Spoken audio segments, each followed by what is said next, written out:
Hi friends, welcome back to my channel. మీరు కనుక నా ఛానల్ ఫస్ట్ టైం చూస్తున్నారా అయితే సబ్స్క్రైబ్ చేసుకోండి. అలాగే పక్కనే ఉన్న బెల్ ఐకాన్ని క్లిక్ చేసేయండి ఫ్రెండ్స్. రాజుని పెళ్లి చేసుకొని ఇంటికి తీసుకొని వచ్చిన ఇందు షాక్లో రేఖ. ఏం జరగబోతుంది ఎక్కడ కూడా స్కిప్ చేయకుండా మొత్తం చూశాను ఫ్రెండ్స్. అప్పుడే మీరు ఎంజాయ్ చేయగలుగుతారు. నచ్చినట్లయితే చిన్న లైక్ ఇచ్చి ఎంకరేజ్ చేసేయండి. ఇక ఎపిసోడ్లోకి అయితే వెళ్ళిపోదాం. ఎపిసోడ్ స్టార్ట్ అవ్వగానే మొత్తానికి చూసుకున్నట్లయితే ఇందు ఆస్తి కొట్టేయాలని, ఇక ఇందుతో తన కొడుకు మదన్కి ఇచ్చి పెళ్లి చేయాలని పెద్ద ప్లానే వేస్తుంది రేఖ. అయితే ఇక అందులో భాగంగానే అపర్ణ అలాగే సుభాష్ ఇద్దరు కూడా ఇక ఇందుకి ఆ మదన్కి ఇచ్చి పెళ్లి చేస్తే తన జీవితం మొత్తం కూడా అంధకారం అయిపోతుంది, ఆస్తి కోసం ఆ రేఖ ఎంతటికైనా దిగజారిపోతుంది అని చెప్పి ఇద్దరు చాలా బాధపడుతూ ఉంటారు. ఇక ఇటువైపు చూస్తే భ్రమరాంబ కూతురు స్వాతి ఎప్పటి నుంచో మదన్ని ప్రేమిస్తున్నానని చాలా బాధపడుతూ ఇక మెట్ల మీద కూర్చొని ఏడుస్తూ ఉంటుంది.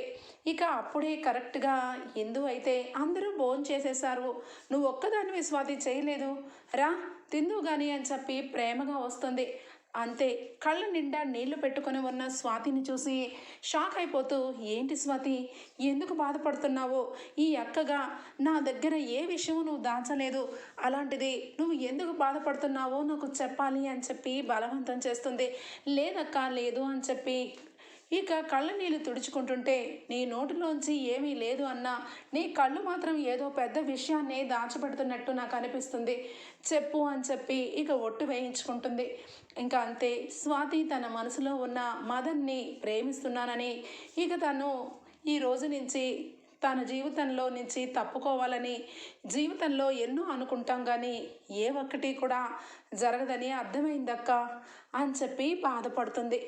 అంతే ఇక ఇందు అయితే, ఏంటి మదన్ని ప్రేమిస్తున్నావా అనగానే, చెప్పాను కదక్క ఈ విషయం నీకు చెప్పినా నువ్వు ఏమీ చేయలేవు, ఎందుకంటే నీ పెళ్లి విషయంలోనే నువ్వు ఏమీ చేయలేవు, తెల్లారితే నీకు అలాగే మదన్కి పెళ్ళి, ఆ రేఖ అంటే ఏదనుకుంటే అది చేస్తుంది, ఇప్పుడు ఈ ఉన్న పరిస్థితుల్లో ఏమి చేయలేమక్క అనగానే, నువ్వు బాధపడద్దు, నేను నీకున్నాను, నువ్వు నాకు చెల్లివి, అంతే, నువ్వు బాధపడుతూ ఉంటే నేను ఏమీ చేయకుండా ఎలా ఉంటాను, నువ్వు అన్నట్టు ఏమీ జరగదు, మదన్తో నా పెళ్ళి జరగదు సరేనా అనగానే, అక్క ఏం మాట్లాడుతున్నావు అక్క అనగానే, అవును స్వాతి నువ్వు మదన్ని ప్రేమిస్తున్నావని చెప్పిన మరుక్షణమే ఈ పెళ్ళి ఎలా ఆపేయాలని ఆలోచిస్తున్నాను, కానీ రేపు మాత్రం మదన్తో నాకు పెళ్ళి జరగదు అని చెప్పి ఇక అంటుంది. స్వాతి చేతిలో చెయ్యి పట్టి మాట ఇస్తుంది ఇందు, ఎట్టి పరిస్థితుల్లోనూ ఈ పెళ్ళి జరగదని. ఇక ఇక్కడికి వచ్చేస్తే రాజ్ చాలా ఇక ఆలోచిస్తూ ఉంటాడు. ఇక అప్పుడే లక్కీ వచ్చి, ఏంట్రా మామ నువ్వు చేసిందేమి నాకు అర్థం కావట్లేదు, తనకి ఐశ్వర్యకి 10 లక్షల రూపాయలు ఇస్తామని మొట్టమొదటే డీల్ కుదుర్చుకున్నాము, ఇప్పట్లోనే ఈ రకంగా నువ్వు చేయటం ఎంతవరకు కరెక్ట్రా, నువ్వు ఏదో దాస్తున్నావు, నీ ఫ్రెండ్ నేను, నాకు చెప్పరా మామ చెప్పు అని చెప్పి బ్రతిమలాడతాడు. ఆ విషయాన్ని ఇక ఒక్కసారిగా రాజ్ అయితే లక్కీని హక్ చేసుకొని బాధపడతాడు. ఒరే మామ నిజానికి ఆ 10 లక్షల రూపాయలు ఐశ్వర్యకి ఇచ్చేయాలనుకున్నాను, కానీ నా జీవితంలో ఏదో పెద్ద విషయం దాకుందని నాకు ఈ మధ్య కాలమే తెలిసిందిరా, కానీ అది ఏంటో నాకు అర్థం కావట్లేదు, నా తల్లిదండ్రులు నా నుంచి ఏదో పెద్ద విషయాన్ని దాచారు, అలాగే ఇక రోడ్డు మీద ఒక మనిషి, నా తల్లి లాంటి ఆవిడ రోడ్డు మీద నడుచుకుంటూ నన్ను చూసి స్వరాజ్ స్వరాజ్ అని చెప్పి పరిగెత్తుకుంటూ వచ్చింది, నన్ను కాపాడి తన ప్రాణాలని పణంగా పెట్టిందిరా, తన ప్రాణాలని నేను తిరిగి ఇవ్వాలనుకుంటున్నాను, తను బ్రతకాలనుకుంటున్నాను, అందుకేరా ఆ 10 లక్షలు హాస్పిటల్లో కట్టాను అని చెప్పి హాస్పిటల్లో తీసుకొని వచ్చి తన తల్లి అయిన రేవతిని చూపిస్తాడు. రాజుకు మాత్రం ఎవరో తెలియని వ్యక్తిలాగా, అదిగోరా ఆవిడే అని చెప్పి చూపించేసరికి ఇక ఒక్కసారిగా లక్కీ ఆశ్చర్యపోతాడు. మామ నువ్వు చెప్పింది చాలా చాలా బాధాకరమైన విషయమేరా, కానీ ఆ 10 లక్షల రూపాయలు తనకు ఇవ్వకపోతే తను కూడా మనల్ని నమ్మి మోసపోయినట్టే కదరా అనగానే, కరెక్టేరా నా దగ్గర డబ్బు లేదు, ఇచ్చేస్తానురా, ఏదో ఒకటి చేసి ఇచ్చేస్తాను అని చెప్పి ఇద్దరు కూడా డబ్బు కోసం ఏం చెయ్యాలా అని చెప్పి ఆలోచిస్తూ ఉంటారు. ఇక ఇటు వచ్చేస్తే ఇక రాత్రి అంతా కూడా ఆలోచిస్తూ ఉంటుంది ఇందు. ఎలాగైనా రేపు తెల్లారితే పెళ్ళి. ఈ పెళ్ళి ఆగిపోవాలంటే ఖచ్చితంగా నేను ఎవరో ఒకళ్ళ సహాయం తీసుకోవాలి అని చెప్పి ఆలోచిస్తూ ఉంటే ఇక అప్పుడే అపర్ణ వచ్చి, ఇందు నీకు మాత్రం ఆ మదన్తో పెళ్ళి అస్సలు జరగకూడదు. నువ్వు ఇంట్లో నుంచి వెళ్ళిపోతావో ఎక్కడికి వెళ్ళిపోతావో నీ ఇష్టం. మా గురించి అస్సలు ఆలోచించద్దు. కానీ వెళ్ళిపోయిందు వెళ్ళిపో. నువ్వు తిరిగి ఎప్పుడు వస్తావో ఎప్పుడు రావో పక్కన పెడితే ఆ మదన్తో నీ పెళ్ళి జరగడానికి వీల్లేదు. ఇక ఒక్కసారిగా లక్కీ గుర్తుకు వస్తాడు, రాజ్ గుర్తుకు వస్తాడు ఇందుకి. ఇక వెంటనే కూడా కాల్ చేస్తుంది. ఇక లక్కీ ఫోన్ లిఫ్ట్ చేసేసరికి నేను ఇందుని అనగానే ఒక్కసారిగా షాక్ అయిపోతూ ఉంటాడు. మీకు డబ్బు కావాలి కదా అని చెప్పి అడుగుతుంది. అవునవును, నీకలా తెలుసు అనగానే నాకంతా తెలుసు. నేను రేపు పొద్దున్న మిమ్మల్ని కలవాలనుకుంటున్నాను. మీరు ఎంత డబ్బు కావాలంటే అంత ఇస్తాను. కానీ నేను చెప్పినట్టుగా ఒక ప్లేస్కి వస్తే బాగుంటుంది. రేపు అన్ని విషయాలు అక్కడే మాట్లాడుకుందామని చెప్పి ఫోన్ పెట్టేస్తుంది. ఇక ఒక్కసారిగా ఇక రాజ్కి ఆ విషయాన్ని చెప్పేసరికి ఇందు ఫోన్ చేసిందా అని చెప్పి చాలా హ్యాపీగా ఫీల్ అవుతాడు. ఇక అక్కడి నుంచి పొద్దున్నే పెళ్లి పనులు ఉన్నాయని చెప్పి పంతులు గారిని అలాగే ఇక భ్రమరాంబ భూషణ్ని అందరికీ కూడా ఇక పురమాయిస్తూ ఉంటుంది. మరొక వైపు స్వాతి ఎలా పెళ్ళి ఆపుతుంది అక్క అని చెప్పి ఆశ్చర్యపోతూ ఒకవైపు ఆలోచిస్తూ ఉంటుంది. ఇక పొద్దున్నే ఇక రేఖ అయితే పట్టు చీరలు కట్టుకొని ఇక ఒంటి నిండా నగలు వేసుకొని భ్రమరాంబ దగ్గరికి వచ్చి, వదిన రా వదిన, పెళ్లి కొడుకుని రెడీ చెయ్యాలి అనగానే లోపల భ్రమరాంబ, నువ్వు డబ్బు కోసం ఎంత గడ్డైనా తింటావు రేఖ. నా కూతురికిచ్చి చిన్నప్పటి నుంచి పెళ్లి చేస్తానని ఆశ పెట్టి ఇప్పుడు ఆ ఇందుకిచ్చి పెళ్లి చేయబోతున్నావు అంటే ఆస్తి మొత్తం నువ్వు ఒక్కదానివే కొట్టేయాలనుకుంటున్నావు. ఈ పెళ్ళి జరగడానికి వీల్లేదు. జరగకుండా ఉండాలని చూస్తున్నాను. ఏదో రకంగా ఛాన్స్ దొరికితే పెళ్ళి ఆపించేస్తాను అని చెప్పి ఇక అనుకుంటూనే మొత్తం మీద నసుక్కుంటూనే వస్తుంది. ఇక అప్పటికే మదన్కి పెళ్లి బట్టలని ఇచ్చి రెడీ చేస్తూ ఉంటాడు ఇక తన తండ్రి భూషణ్ అయితే. ఇక భూషణ్ అలాగే ఒకవైపు రేఖ మదన్కి పెళ్లి కొడుకుని చేసి బుగ్గ మీద చుక్క పెట్టగానే మదన్ లోపల నుంచి అనుకుంటూ ఉంటాడు, దానికి కనీసం అక్షరం ముక్క కూడా రాదు, సంతకం పెట్టడం కూడా రాదు. దాన్ని పెళ్లి చేసుకొని ఇక దాని దగ్గర నుంచి ఆస్తి వచ్చిన మరుక్షణం దాన్ని నిలువన వదిలేస్తాను అని చెప్పి మనసులో క్రూరంగా ఆలోచిస్తూ ఉంటాడు. ఇక మరొక వైపు ఇక ఇందు అయితే ఇంట్లో నుంచి ఇక బయటికి వెళ్ళిపోతుంది. ఒక్కసారిగా ఇల్లు వదిలి బయటికి పోయిన తర్వాత ఇక అక్కడే ఉన్న భ్రమరంబ ఎందు అనుకుంటా వెళ్ళిపోతుంది. ఈ విషయాన్ని వెంటనే కూడా ఇక చెప్పకుండా కొంచెం సేపు ఆగి చెప్తాను అని చెప్పి అనుకుంటూ ఉంటే ఇంతలోనే హాల్లోకి ఇక రేఖా భూషణ్ మదన్ని తీసుకొని కిందకి వస్తారు. అక్కడే ఉన్న అపర్ణ సుభాష్ అందరూ కూడా హాల్లో ఉంటారు. వెళ్ళు త్వరగా పెళ్లి కూతురిని కూడా తీసుకురా. ఎక్కడుంది అపర్ణ, నీ మనవరాలు ఎక్కడుంది? పెళ్లి చీరలో ముచ్చటగా రెడీ చేసావా అని చెప్పి అనగానే ఇంతలోనే పరుగున వస్తుంది భ్రమరంబ. రేఖ రేఖ అని చెప్పి అనుకుంటూ వస్తే ఏమైంది వదిన అనగానే కొంపలు అంటుకున్నాయి, ఇందుని ఎవరో ఎత్తుకుపోయారు అనగానే ఒక్క క్షణం షాక్ అయిపోతూ ఏం మాట్లాడుతున్నావు వదిన అనగానే అక్కడే ఉన్న మదన్ అలాగే భూషణ్ అపర్ణ సుభాష్ అందరూ కూడా ఆశ్చర్యపోతారు. ఒక్కసారిగా ఏంటి, ఎవరు ఎత్తుకుపోయారా, ఏం చెప్తున్నావు అనగానే నిజం చెప్తున్నాను, ఎవరో తనని తీసుకుని వెళ్ళిపోయారు, మొన్నట్లాగే కిడ్నాప్ చేశారేమో రేఖ అని చెప్పి అనగానే ఇక ఒక్క క్షణం కూడా ఆలోచించకుండా అపర్ణ నువ్వే కదా నీ ఇందుని ఈ పెళ్లి నుంచి తప్పించడం కోసం నువ్వే నాగ్గా పంపించేసి ఉండొచ్చు. మర్యాదగా చెప్పు, నీ మనవరాలు ఎక్కడుంది అనగానే ఇది బాగుంది, నా మనవరాల్ని నేనెందుకు తప్పిస్తాను? చూడు రేఖ, ఈ పెళ్ళిని ఆప్ చేయి అంతే. అంతకు మించి నువ్వు ఇంతకంటే ముందుకు వెళ్ళినా అది నీకే మంచిది కాదు అనగానే చెప్పాను నాకు బాగా తెలుసు. ఈ అపర్ణ ఈ సుభాష్ ఇద్దరు కూడా ఇంట్లో పిల్లిల్లాగా ఉండి అప్పుడు కూడా ఇక లాయర్ని కలిసి ఆస్తి నా సొంతం కాకుండా చేయాలని చూశారు. మొన్న కూడా ఇల్లు వదిలి వెళ్ళిపోయేలాగా ఏదో మ్యాజిక్ చేసి ఇల్లు కదిలి వెళ్ళిపోయింది. నీ మనవరాలు కరెక్ట్గా సంతకం పెట్టే టయానికి తనకి పెళ్ళి అయితే ఆస్తి వస్తుందని మెలక పెట్టారు నీ కొడుకు, నీ కోడలు. అందుకే అందుకే నేను కూడా నా దారిలోనే వచ్చి నా కొడుకుకి ఇచ్చి పెళ్లి చేద్దాం అనుకున్నాను. కానీ నువ్వు జరిపించడానికి రెడీగా లేవు.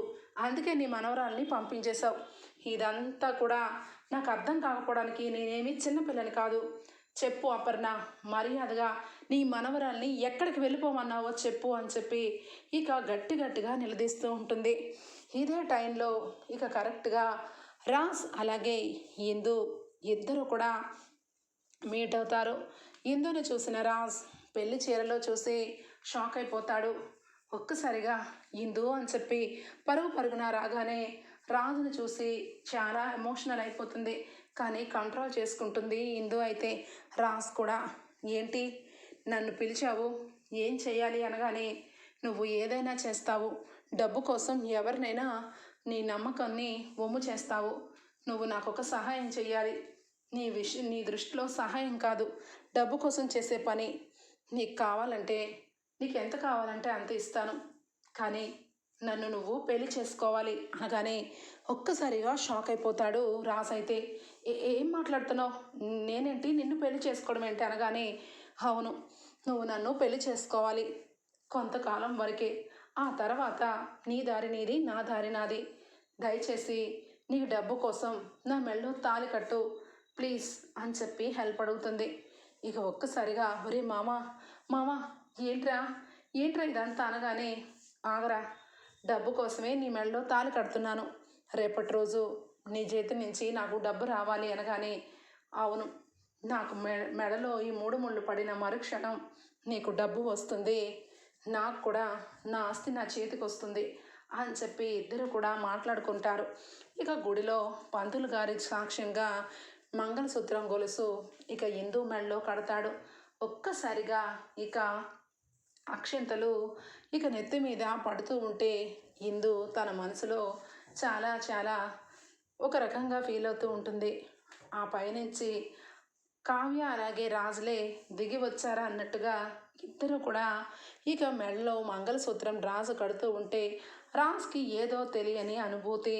తన ఇష్ట ప్రకారమే ఇందుని పెళ్లి చేసుకున్న ఫీలింగ్ అయితే కలుగుతుంది. ఇక మొత్తం మీద ఇద్దరు కూడా అనుకోని విధంగా, ఊహించని విధంగా పెళ్లి చేసుకుని ఇంటికైతే ఇక బయలుదేరుతారు. ఇక నువ్వు ఇలా చెప్పవు, నీ మనవరాలు ఎక్కడ ఉందో చెప్పకపోతే నిన్ను నేను చంపేస్తాను అని చెప్పి రివాల్వర్ తీస్తుంది ఇక రేఖ. అయితే రేఖ ఇక రివాల్వర్ తీసి అపర్ణ హెడ్కి గురి పెడుతుంది. చెప్తావా, నిన్ను కాల్చి చంపేమంటావా, నీ మనవరాలు ఎక్కడుందో చెప్పు అని చెప్పి ఇక రివాల్వర్ నొక్కబోతుంటే, ఆగు అని చెప్పి పెద్దగా అరుపు వినిపిస్తుంది. ఏంటబ్బా అని చెప్పి వెనక్కి తిరిగి కుటుంబం చూసేసరికి ఇక గుమ్మం ముందు పసుపు బట్టలతో ఒకవైపు రాజ్ అలాగే ఇందు పెళ్లి చేసుకొని దంపతులుగా నుంచుంటారు. అంతే, దిమ్మ తిరిగిపోతుంది ఇక రేఖకైతే. ఒక్కసారిగా ఫీజులు ఎగిరిపోతాయి. చూసి దెబ్బకి షాక్ అయిపోతూ ఉంటే ఇక ఒక్కసారిగా సుభాష్, అపర్ణ రాజుని చూస్తారు. రాజుని చూసి షాక్ అయిపోయి నోటి వెంట మాట కూడా రాదు. అచ్చు గుద్దినట్టు తన కొడుకు స్వరాజ్ లాగే కనపడుతూ ఉంటే మాట కూడా రాని పరిస్థితి అపర్ణ, సుభాష్కి. ఇక ఒక్కసారిగా రాజు అయితే, ఆపు, ఏంటి, ఏం చేస్తున్నావు ఈ ఇంట్లో ఇందుకి ఇష్టం లేకుండా పెళ్లి జరిపించడానికి నువ్వెవరు అని చెప్పి అంటాడు. అంతే, రేయ్ నువ్వెవరివి, ఇందుని పెళ్లి చేసుకుంటావా, ఇందుని పెళ్లి చేసుకోవడానికి నా కొడుకున్నాడు, మర్యాదగా నువ్వు ఇక్కడి నుంచి ఇటే వెళ్ళిపో అనగానే ఆంటీ అని చెప్పి గట్టిగా అరుస్తుంది ఇక ఇందు. అయితే ఇక ఒక్కసారిగా అపర్ణ, సుభాష్ ఇద్దరు కూడా పరుగున వచ్చేసరికి, ఆగండి, ఏంటి నీ మనవడని చెప్పి ఎగేసుకొని వెళ్తున్నావా, వాడు నీ మనవడు కాదు, వాడు బస్తీలో ఉన్నవాడు, వాడి గురించి నాకు ఆల్మోస్ట్ అన్ని విషయాలు నాకు ముందే తెలుసు అనగానే ఇందు అలాగే రాజ్ చూస్తూ ఉంటారు. ఇక ఒక్కసారిగా, లేదు, వీడు నా మనవడే, స్వరాజే, నాన్న స్వరాజ్, నేనురా నీ అమ్మమ్మని, మీ తాతయ్యని అనగానే వెంటనే కూడా ఇందు, నానమ్మ ఏం మాట్లాడుతున్నావు? తనేంటి నీ మనవడేంటి అనగానే, అవునే అవును, వీడు నా మనవడే, వీడు నీకు బావవుతాడు. ఆ బ్రహ్మదేవుడు బ్రహ్మముడి ఈ రకంగా వేశాడు, నిజంగా దేవుడు ఉన్నాడు ఉన్నాడు అని చెప్పి ఇక మైమర్చిపోతూ ఉంటుంది అపర్ణ. చాలు ఆపండి మీ అందరి నాటకాలు. ఏంట్రా నువ్వేంటి దాని మెడలో తాలిబొట్టి కట్టి ఇంటికి తీసుకొని వస్తే నువ్వు దాని భర్తవైపోతావు అనుకుంటున్నావా అనగానే, మరి భర్తనవ్వకపోతే నీ కొడుకు భర్త అవుతాడా? వాడు పెళ్లి కొడుకు గెటప్లో మాత్రమే ఉన్నాడు. పెళ్లి జరిగింది నాకు ఇందుకి. అయినా ఇందుని పెళ్లి చేసుకోవడానికి ఒక అర్హత ఉండాలి. వీడి మొహము ఎందుకంటూ ఒక స్టేటస్ ఉంది. ఎందు పక్కన నిలబడితే నాలాంటి వాడే నిలబడాలి అనగానే, ఏంట్రా నీ స్టేటస్?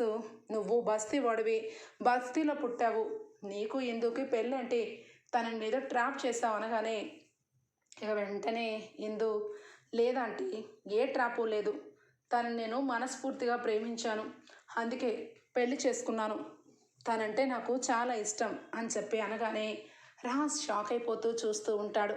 ఇక ఒక్కసారిగా అక్కడే ఉన్న అపర్ణ సుభాష్ ఇద్దరు కూడా, నాన్న నాన్న గుర్తుపట్టలేదా అనగానే, ఏమండి మీరెవరో నాకు తెలీదు, ఈ ఇంటికి వచ్చాను, ఇప్పుడే వచ్చాను, అది కూడా ఇదిగో ఇందుని పెళ్లి చేసుకొని ఇందుని ఇక జీవితాంతం గుండెల్లో పెట్టుకొని కాపాడడం కోసమే పెళ్లి చేసుకున్నాను తప్ప మీ ఆస్తిని మీ అంతస్తుల్ని చూసి కాదు. అయినా మీరు మనవడని నన్నెందుకు అంటున్నారు? నాకేం అర్థం కావట్లేదు అని చెప్పి అనగానే, ఇక భూషణ్ భ్రమరంబ అయితే, రేఖ రేఖ ఏంటి రేఖ, నువ్వు అనుకున్నది ఒకటి, ఇక్కడ జరిగింది ఒకటి, అయిపోయింది, మొత్తం అయిపోయింది. ఇక నువ్వు నేను కేర్ ఆఫ్ ప్లాట్ఫామే, నాకు అర్థమైపోతుంది మనం ఏ రకంగా రోడ్డు మీదకి వెళ్ళిపోతామని అనగానే, పుదీనా ఆగు అని చెప్పి గట్టిగా అరుస్తుంది.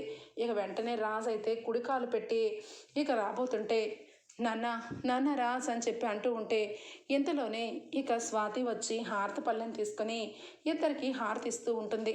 ఇక వెంటనే భ్రమరంబ అయితే కరెక్ట్గా పనిచేసింది. ఇక ఆస్తి అనేది దీనికి రాదు నాకు రాదు, అందుకే ఎప్పుడైనా కరెక్ట్గా ఆలోచించాలి అని చెప్పి అనుకుంటూ ఉంటే, ఇక వెంటనే కూడా రాజ్ తల్లిదండ్రులు కూడా అక్కడికి రావటం జరుగుతుంది. నాన్న రాజ్ నేను రా అనగానే, ఏమండి ఏం మాట్లాడుతున్నారు? మా అబ్బాయి రాజ్, వాడు నా కడుపులో పుట్టినవాడు, అయినా మీ మనవడు ఎలా అవుతాడు? వరుసకి మనవడే అవుతాడు, అందుకని పిలుస్తున్నారేమోనండి అని చెప్పి లక్ష్మి అంటూ ఉంటే, లేదు వాడు నా మనవడు అనగానే, రేఖ నీ మనవడు కాదని చెప్పానా? వాడు బస్తీలో పుట్టాడు, నీ కూతుర్ని నీ మనవరాల్ని ట్రాప్ చేశాడు అనగానే, వామ్మో ట్రాపులు గీపులు మా వాడి వల్ల కాదమ్మా, వాడు ఈ ఇంటికి మనవడే, కానీ వాడు నా కడుపులో పుట్టాడు, ఎందుకి భర్త అయినప్పుడు ఈ ఇంటికి మనవడే అవుతాడమ్మా, నీకు కూడా మనవడే, కానీ వాడు మాత్రం మా బిడ్డ అనగానే అపర్ణ సుభాష్ అయోమయంలో పడతారు. ఇక వెంటనే మనసులో రేఖ అయితే అనుకుంటుంది, ఇది మామూలుది కాదు, దీని తల్లి కంటే ఎక్కువ తెలివితేటలే దీనికి ఉన్నాయి, కరెక్ట్ టైంలో వెళ్ళి వీడిని పెళ్లి చేసుకొని వచ్చింది, ఖచ్చితంగా వీడిని ఏదో ఒకటి చేసి ఆస్తి నా సొంతం చేసుకుంటాను, లేదంటే వీలుంటే వీళ్ళిద్దరితో మంచి చేసి వీళ్ళిద్దరిని లేపేస్తాను అని చెప్పి ఇక మనసులో అయితే ఇక అనుకుంటూ పైకి మాత్రం ఏమీ అనకుండా సైలెంట్గా ఉంటుంది. ఇక ఇందు అయితే స్వాతిని పట్టుకొని, చెప్పాను కదా నీ పెళ్ళి నా పెళ్ళి ఆగిపోతుందని అనగానే, అక్క నా గురించి నువ్వు ఇంత ఘోరంగా ఇలా వెంటనే పెళ్లి చేసుకుని రావాలని ఏముంది, అసలు అతను ఎవరో ఏంటో అనగానే, అవన్నీ కూడా తర్వాత విషయం, ఇప్పుడు నువ్వు సంతోషంగానే ఉన్నావు కదా అని చెప్పి అంటూ ఉంటే, ఇక మరొక వైపు ఇక రేఖ వింటుంది. నువ్వు మదన్ని పెళ్లి చేసుకోవాలనుకున్నావు, ప్రేమించావు కాబట్టి రేఖ ఆంటీ నీకు, నువ్వు స్వాతివి, నువ్వు మదన్ని ప్రేమిస్తున్నావని సంగతి తెలుసుకుంటే నీకు ఇచ్చి ఖచ్చితంగా పెళ్లి చేస్తుంది, నేనున్నాను నీకు అని చెప్పి ఇక స్వాతిని చెప్తూ ఉంటుంది ఇందు అయితే. ఇక ఇద్దరు కూడా లోపలికి రాగానే ఇక లోపల అగ్నిపర్వతంలా మండిపోతూ ఇక ఇందుని రాజుని చూసిన రేఖ అయితే షాక్ అయిపోయి రూమ్లోకి వెళ్ళిపోయి, నో నో ఇలా జరగడానికి వీల్లేదు, ఆస్తి నాకే కావాలి, నా సొంతం కావాలి, ఇలా జరగడానికి వీల్లేదు అని చెప్పి అన్నీ కూడా పగల కొట్టేస్తూ ఉంటుంది. ఇక లోపల మనసులో ఇక బయటికి రాగానే రాజుని చూసి కంట్రోల్ చేసుకొని నా కొడుకు నీ రూపంలోనే ఉంటాడు బాబు, అచ్చం నీ రూపంలోనే ఉంటాడు. కానీ నువ్వు ఏ జన్మలో నువ్వు వీళ్ళ కడుపులోకి వచ్చావో నాకు తెలియదు, కానీ నా కడుపులో పుట్టిన నా కొడుకు రాజులాగే ఉన్నావు, అందుకే నా మనవడు అనుకున్నాను అని చెప్పి అనగానే ఇక ఒక్కసారిగా ఇక షాక్ అయిపోతూ ఉంటుంది ఇందు. అయితే ఇందు, నువ్వు ఈ అబ్బాయిని ఎందుకు సెలెక్ట్ చేసుకున్నావో నాకు తెలీదు, ఎందుకు వెళ్ళి ఇతనితో పెళ్ళి ఎందుకు చేసుకున్నావో నాకు తెలీదు, కానీ ఈ జన్మలో మీకు ఆ బ్రహ్మముడి ఈ రకంగా పడిందని ఈరోజు అర్థమైంది. నీ తండ్రి ఎలా ఉంటాడో నీకు తెలియదు కదూ, అచ్చు గుద్దినట్టు ఇదిగో ఇతని పోలికే అనగానే రాజ్ షాక్ అయిపోతూ ఉంటాడు. ఇక ఒక్కసారిగా డబ్బు డబ్బు కావాలి అని చెప్పి రాజ్ అడుగుతాడు. ఆగు, ఇప్పుడే కదా పెళ్లి చేసుకున్నాం, ఇంతలోనే డబ్బు అంటే ఎలాగా అనగానే చూడు ఇందు, నాకు బంధాలు బంధుత్వాలు అన్నిటికీ ఇంపార్టెంట్ ఇస్తాను, కానీ నేను అనుకున్నట్టు జరగకపోతే మాత్రం నేను అస్సలు తట్టుకోలేను, నాకు డబ్బు కావాలి, అర్జెంటుగా డబ్బు కావాలి అని చెప్పి అంటూ ఉంటే చూడు, నువ్వు డబ్బు కావాలి అనగానే ఇక్కడేమీ మిషన్స్ లేవు, ఇస్తానన్నాను వెయిట్ చెయ్యి అని చెప్పి అంటూ ఉంటే ఇక ఇద్దరిని చూస్తుంది ఇక రేఖ. అయితే అంటే ఇది దొంగ పెళ్లి చేసుకుని వచ్చిందా, అసలు పెళ్ళే చేసుకుందా, లేదంటే దినంతల దినే ఇక భర్తను పక్కన పెట్టుకొని వచ్చిందా? అంటే వీడు డబ్బు కోసం దాని మెడలో తాళి కట్టాడు, అదే డబ్బు కోసం దాని మెడలో తాళి తీసి కూడా వెళ్ళిపోతాడు. ఇలాంటి వాడిని మన గుప్పెట్లో పెట్టుకోవడం చాలా ముఖ్యం అని చెప్పి ఇక అనుకుంటూ ఉంటుంది. ఇక ఇక్కడికి వచ్చేస్తే హాస్పిటల్లో రేవతికి మెలకువ వస్తుంది. ఒక్కసారిగా నాన్న స్వరాజ్ అని చెప్పి లేచేసరికి డాక్టర్లు వచ్చి చెక్ చేస్తారు. ఇక నా కొడుకు స్వరాజ్ ఏడి, వాడిని చూడాలి, నేను చూడాలి అనగానే ఏంటమ్మా మీ కొడుకేంటి, స్వరాజ్ ఏంటి అని చెప్పి డాక్టర్ అనగానే అవును, వాడు నా బిడ్డ స్వరాజే అని చెప్పి ఇక అంటూ ఉంటుంది. ఇక వెంటనే రాజ్కి హాస్పిటల్ నుంచి కాల్ రాగానే ఇక ఒక్కసారిగా తను మిమ్మల్ని కలవరిస్తుంది. మీ పేరేంటి అనగానే రాజ్ అనగానే మీ పేరే కలవరిస్తుందండి, మీరు వెంటనే రండి అనగానే ఇక వెంటనే బయలుదేరుదాము అనే టైంలో కరెక్ట్గా రేఖ అయితే అడ్డుకుంటుంది. చూడు, నువ్వు దాన్ని పెళ్లి చేసుకుని వచ్చామనగానే నమ్మటానికి నేనేమి చెవుల పూలు పెట్టుకోలేదు. నువ్వు బస్తీలో పెరిగిన వాడివి, నీకు కాస్త డేర్ అండ్ డాష్ ఎక్కువే అని నాకు తెలుసు, కానీ నువ్వు డబ్బుకు అమ్ముడుపోయేవాడు అని కూడా నాకు తెలుసు. మర్యాదగా డబ్బు ఇస్తాను, ఇక్కడి నుంచి వెళ్ళిపో, దానికి నీకు ఎలాంటి సంబంధము లేదు అనగానే ముందు డబ్బు ఇవ్వండి అని చెప్పి రాజు అంటాడు. ఇక ఇంతలోనే ఇక సుభాష్ అయితే నాన్న నువ్వు ఎలాగైనా నా మనవడు లాగే అనిపిస్తున్నావు, నువ్వు ఎట్టి పరిస్థితుల్లోనూ ఈ బంధం కాదని చెప్పమాకు అనగానే ఇక రాజు అయితే తన తల్లి కోసం డబ్బు కోసం ఇక లేదు, నేను వెళ్ళాలి అని చెప్పి తడబడుతూ ఉంటాడు.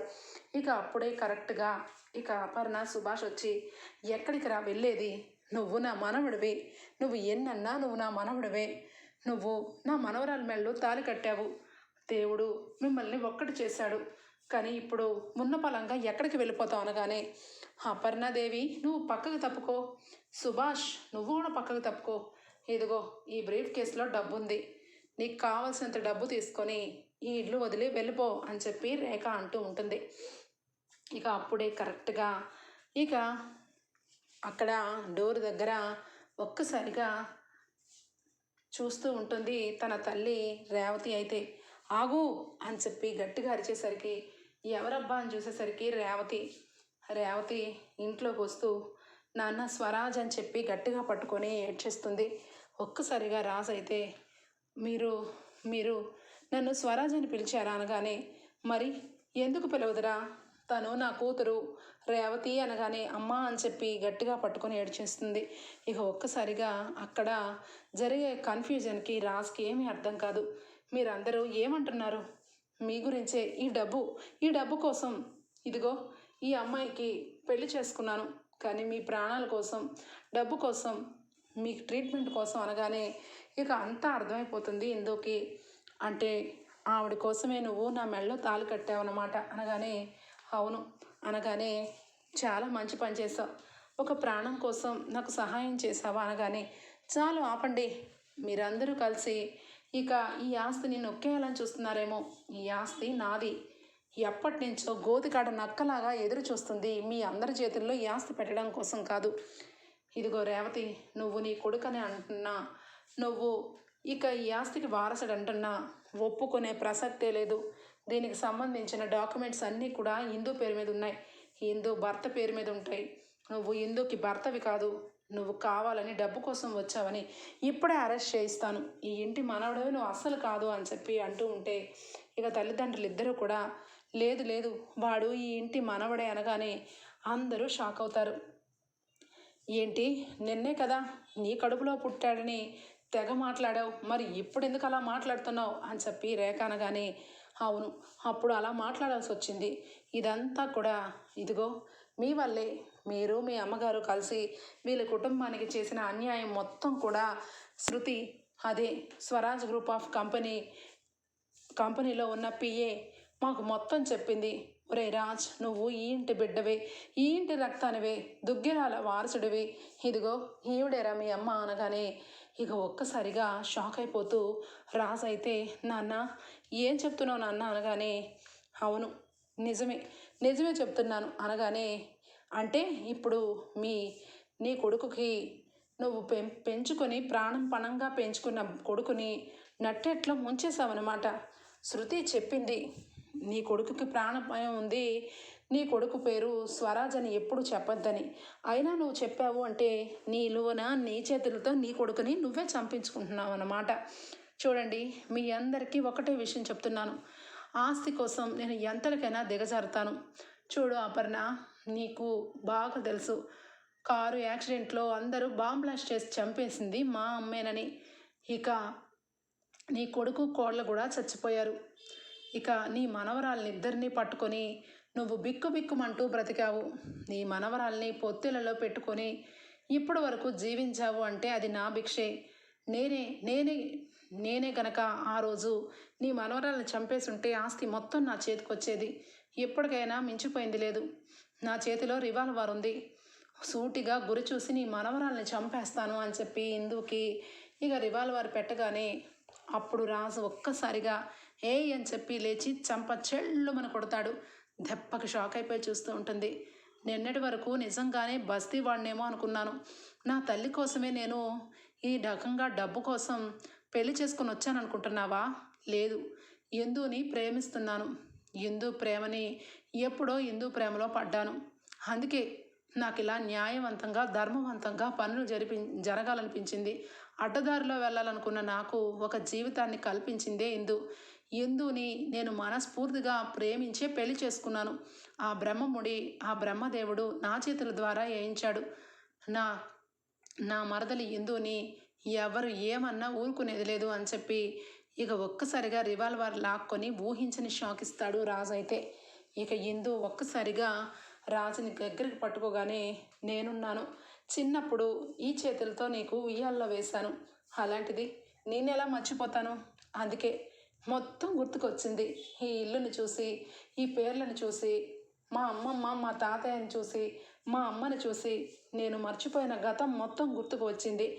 ఎస్, ఈ ఇంటి వారసుణ్ణి, దుగ్గిరాల స్వరాజ్ని అని చెప్పి ఇక మొత్తం మీద రాజ్ తన మనసులో ఉన్న మాటలన్నీ బయట పెడతాడు. రాబోయే ఎపిసోడ్స్లో ఈ విధంగానే జరగబోతుంది.